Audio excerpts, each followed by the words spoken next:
Senator, you turn your. Sorry. Go ahead. I just wanted to ask one tiny little question to wrap this up, and that is, after he announced on Truth Social that he supposes he's going to be arrested tomorrow, Donald Trump said people should protest. Kevin McCarthy came out and said, don't protest. Where do you come down on this? Well, in America, you're free to protest. You're not really free if you can't express yourself, but do it peacefully. Don't be a knucklehead and riot. Yeah. I mean, do it peacefully. Okay. Yeah. John Kennedy there talking about don't be a knucklehead, but you can still protest. You know, he started once he was asked, should you or should you not? Because he doesn't know which way to land, which way former President Trump will be responding to this. Kevin McCarthy had positions on this as well, still not all that clear. Let's see what he had to say. When someone says that they can protest, he would probably be referring to my tweet, educate people about what's going on. He's not talking in a harmful way, and nobody should. Nobody should harm one another in this, and this is why you should really make law equal, because if that was the case, nothing would happen here, and that is what has to transpire. Yes, ma'am. Have I spoken to who? Well, it determines what you think that means in that. I think when you're referring to President Trump, I believe what he's probably referring to is make sure law is equal. He's not saying something negative in the stance, and nobody, let me be very clear, no matter what transpires, and this doesn't mean this is going to happen, but if was this to happen, we want calmness out there. Nobody violence or harm to anything else. But what we're really saying here in this whole process is we need equal justice in America. And no one believes. Do you believe this is equal justice? Are you proud of what the Manhattan DA is doing? Do you think it's legally right? Well, Kevin McCarthy was absolutely all over the place there. I wrote a few things down that he said. You're free to protest, but I'm going to educate you guys about protests. We go through this every time. So only one side of the aisle is free to protest. The other side, of course, is just violent. But then again, they said things like, he says, no one should do any harm. Kennedy there at the first top said, don't be a knucklehead and get violent. Also, McCarthy says, no matter what happens, whatever transpires at all, we want calmness. No one get violent and do any harm. There's a reason why these folks who support Donald Trump are saying explicitly before any violence may occur, don't get violent. Why would you tell a bunch of peaceful folks that you've never seen get violent the way that they like to portray them? Why would you have to tell them not to get violent? Why would that be the thing? Has anyone ever had to just tell a group that never gets violent to suddenly not get violent? It's really weird, but they'll let everyone continue to believe there's no violence anywhere in this group of people. Enter Marjorie Taylor Greene, who of course has Trump's back, but then still has to mince a couple words. Here's what she tweeted. We don't need to protest about the communists, Democrats, oh God, planning to arrest President Trump and the political weaponization of our government and election interference. These idiots are sealing their own fate in 24 because the silent majority has two feelings right now in talking about what's going on. So you don't want them to protest, but then maybe Donald Trump wants them to protest. Maybe he's calling for violence. She doesn't know where to land. Other Trump supporters are also talking about this bait. Again, try and think of where the bait is coming from.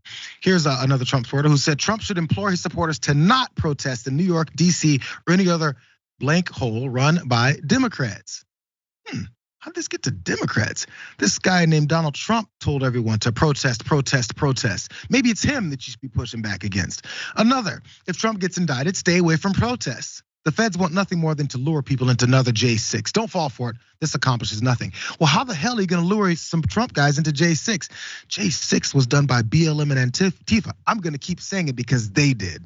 But there's still more from Ali Alexander, one of my favorites. Because someone asked him, are y'all really gonna walk into another massive protest for Trump? And he says, I love Trump. Stop the Steal, his little group there, will not be physically protesting. We decline. We'll be focused on the 1,000 plus families still suffering post January 6th. Yo, I'm gonna say it for the 12th time. Apparently they're focusing on BLM and Antifa because I heard from them that BLM and Antifa were J6. It doesn't have to make any sense. just like their supposed support for Donald Trump, as he claims that he's just asking for protests when it's obvious he's asking for violence if they come for his ass. Knuckleheads. I can't believe he said knuckleheads in that interview. And I love that it started off his little clip of Kennedy talking there. He said, he's trying to argue. He's like cutting in. He's like, and then he's like, I'm sorry, go ahead. Which just goes to show he was like trying to get in and make a point. And maybe he forgot it. I really think that's what happened there at the start of his appearance. But let's think about what Trump is up against, right? Falsifying documents, tax fraud, extortion, inciting an insurrection, probably.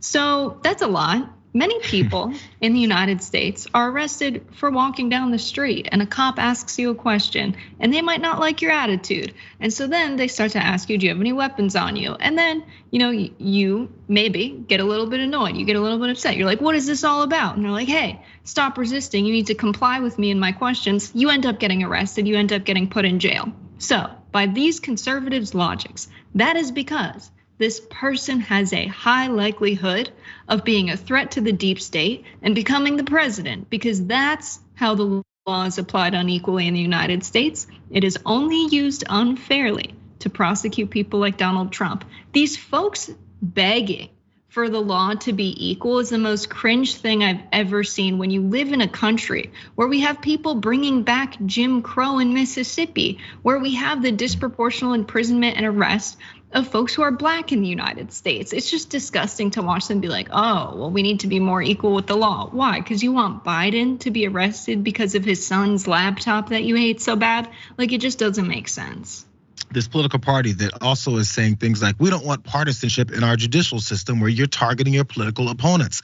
The same group that chants, lock her up, lock him up, lock they up. It's constant. It's whatever it is that they want to get to that end game is to let's weaponize our police against them. And now Jim Jordan pushing this weaponization of the government line, his committee there, they're trying to flip the script on reality. Consistently, it's how these things work. I'm so glad you brought up the equal justice part, because then again, let's talk about what they're constantly mad about. These woke folks who keep talking about how our country from its beginnings and the way that we built our entire economy and our system based off of a hierarchy of humans. Some weren't even considered humans. Yes, I'm talking about enslaved folks.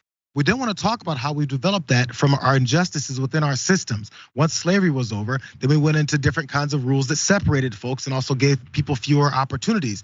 And those systems still stay in place. Yes, one of those systems is the police force within our country. All these things they don't want to have taught because you have to be asleep instead of awake is part of how they keep people on this same drumbeat of stupidity. So if we're gonna start figuring out what it is that's with the inequality of our justice system in America, you might have to look at the justice system in America. But if you want to have this quick snapshot and say the guy that I like, who's broken about 75 laws, is a rich old white guy, and that's why I support him, that's not any proof of injustice within the law. All the stuff that you refuse to learn about is actually it. Maybe you should get woke.